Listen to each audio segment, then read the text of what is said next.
To get started, press and hold the power button to turn on the device.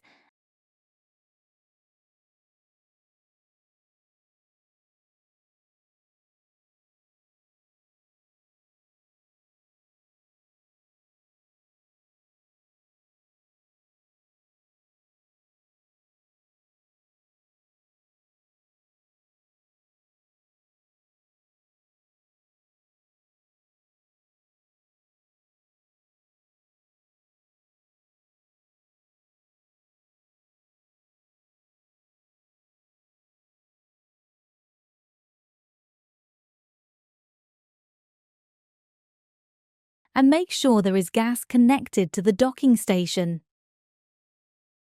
Press and hold the power button on the docking station.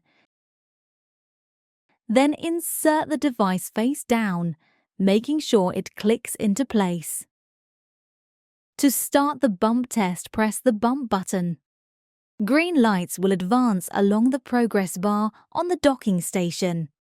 If successful, the bump button will illuminate green. Remove the device from the docking station by pressing down on the two black clips. The device will show the docking test results on its screen.